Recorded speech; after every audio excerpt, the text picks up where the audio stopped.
Alright, welcome. So, what I see a lot in this game, in Rise of Nations, is people are very wide players. Now, first of all, I need to explain what being tall and being wide is in a strategy game. Being tall is focusing on your economy, making sure your troops are really good quality, and basically maximizing your stats as much as possible. Being wide is about expanding as much as possible. Everyone in this game prefers being wide, but there is so much wrong with being wide, mainly because you end up running out of manpower. That's why I see a lot of people going as communists. I mean, it is pretty good if you want manpower and factory production, but other than that, it's not that good. So I'm going to actually show you how to play very tall and how to develop really quickly and get your economy exploding. And I'm going to be playing as India right now, so I can show you. Alright, so we just spawned in as India. First of all, we're going to, select all the troops, just bring them up into one place. Now, even though we're trying to play tall, and we already have a pretty good economy, 15 million at the start is amazing, you can do so much. We are already starting number 3. But what you're going to want to do is make factories immediately. All countries start with 100 million. You need to use that. But before you do that, you need to always go to technology, research these two, because they'll be always available to you. Go to country, go to policies, scroll down until you find advancement of the brewer. That's the research of the brewer. Basically increases your research output. What you also want to do is you want to go to economic policy, and you want to put these two always at the very beginning. Just put these on though. Now we're not making as much. See right here, our balance sheet: government spending 2 million, research spending 3 million. That's fine. Right, now what we're going to do is we're going to justify on 2 countries. In this case, I'm going to justify on Pakistan and Bangladesh for no reason at all. We're also going to go here. What you want to make first is you want to make 3 things. You want to make motor factories. I usually just press do nothing. Steel. And you want to make electronics. Civilian. Obviously you won't be able to make this all at once, but I will show you a trick to get all these really quickly. And you want to make fertilizers. So what we're going to be doing is to be able to produce as many civilian factories as we can. Now, everyone knows that. Everyone knows, oh, just make civilian factories, sell them to the AI, but it's a lot more than that. Because to truly play Tool, what a lot of people don't realize is that you need to develop cities. If I go here, you need to press this.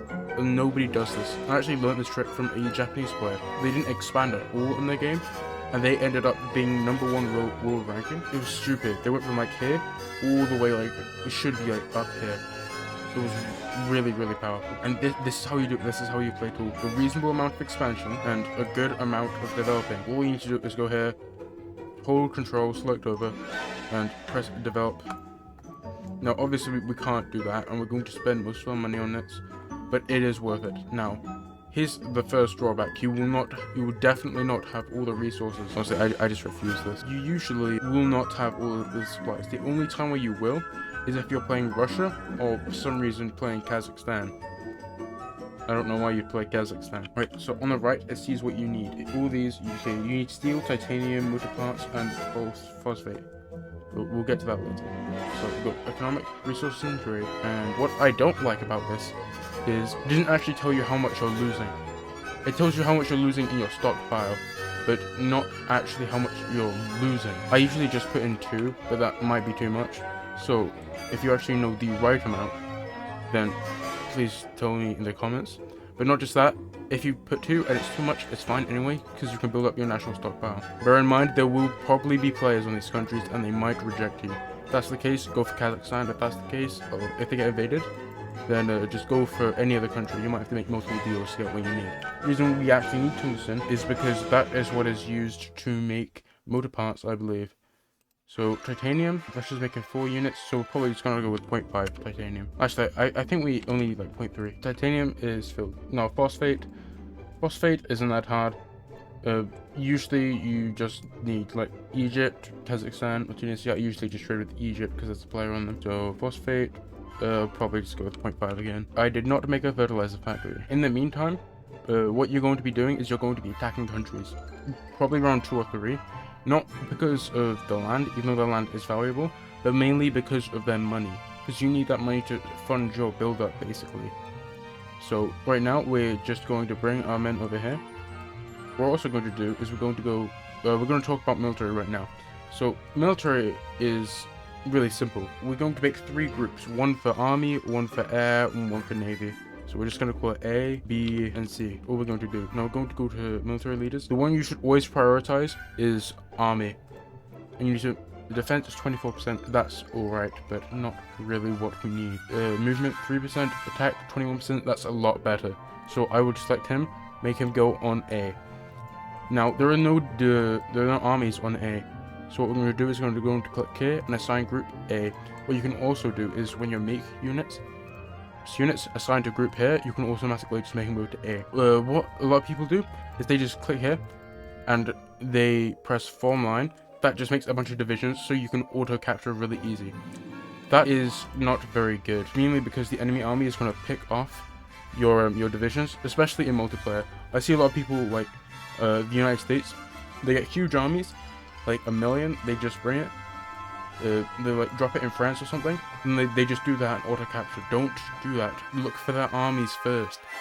Once you can see there are no more sprites, like even over here, then you can do that. But or if you do that, make sure you have another large stack nearby so you can reinforce it if there's a battle. What we're going to do, we're going to go here. We're going to actually split this in 2. We're going to split this in 2 again, because these Pakistan has 2 armies. Usually you just split it into once. What you would do with one army is you would then do this.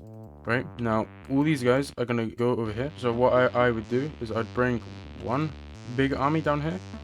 Let's just place them there. Leave one like right here so we can quickly deal with that. And the other 2, I just merge them and then just go like that. Now what I'm going to do now is I'm going to declare war. Now here's what I'm going to tell you. What you need to do is bring your armies here and bring them and capture a city, but don't engage the enemy army. Do not engage the enemy army. The reason we don't want to engage the enemy army is because you get a huge defensive bonus, especially on really good terrain. So if you do it on good terrain, you'll get another bonus. That's pretty good actually. I'll take that. We already have 1 billion.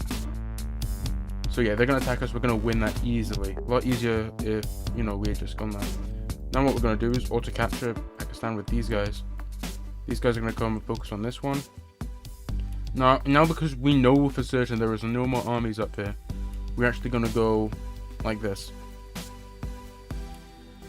Let's capture. These have less in them, but it's fine. Technology is available. You always want to do research. You just want to finish research first, because you can maximize how much you get out of it. Oh, if you see like particularly big cities too, I would definitely prioritize just using your big stacks and just going there instead of splitting them up instantly, because they can be a bit harder. Like this, I made a mistake here, so I'm actually just going to bring a couple back. The reason I played India to begin with is because they have a really good economy to start with. So when you do get the money, just always develop, just keep developing. Now that you have your military factories already up and running, mine have been up and running for quite a while, you can make tanks. Now here's the thing with tanks. Tanks in the early game are really good. They are fast, they are quick, and they get the job done, basically. Tanks in the late game are basically paper, because most people, if they're smart, they would go down infantry. They would get infantry improvements, and especially go improve weapon reliability, then distribution of anti-tank weapons, and then go down here.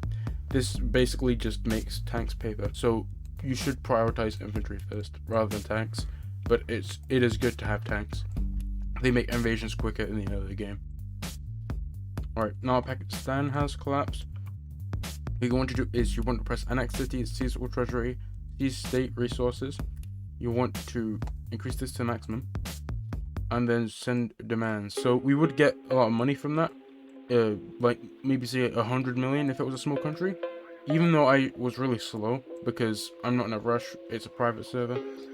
In a normal server, you would want to quickly do these wars so you can actually fund building these factories. As I'll say again, I'm India, I'm really rich at the beginning, so I'm going to constantly have the best stuff. I said this and I'm going to say it again, just develop cities. Another thing you should get early on is recruitment centers. They are really good.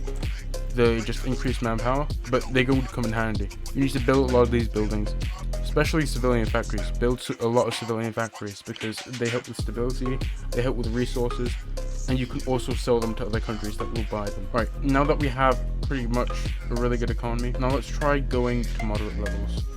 How's this? Alright, we lost like 12 million, but it's actually worth it for stability. What we're now going to do is we're going to go to Bangladesh. I'm just going to use tanks. By the way, the reason you still see these coming up, even though you saw me trade for them, and they might look red, is because when they... I went for the minimum of them that I need. So basically, when I get them, they get used instantly, and then we lose them again. So it says the next time you can't use it because you don't have the resources for it. After you do this technology, don't go for theoretical research because it's not that important this early. You should go for economic. Just do everything in economic. I'd say once you should prioritize going up. You should do economic improvements, factory, output, 1, 2. Also do tax collection. Do all the way to tax collection 5, and do all this. Don't go for modulable equipment yet, because after you get all this stuff, then go back and begin researching nukes. Now, because India is a democracy, you actually get a stability hit on declaring offensive wars.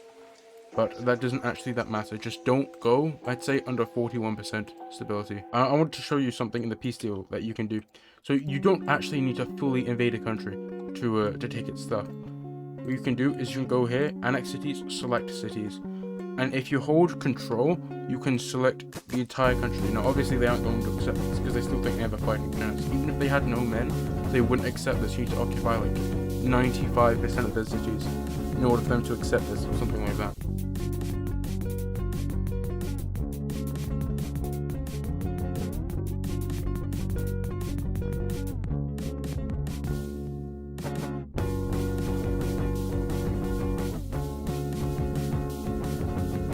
So actually, we can go here early before they've even like fully captured them. I can do this. Oh, never mind. It collapsed. But anyway, they still would have accepted it. So yeah, that's basically it as India. Bye.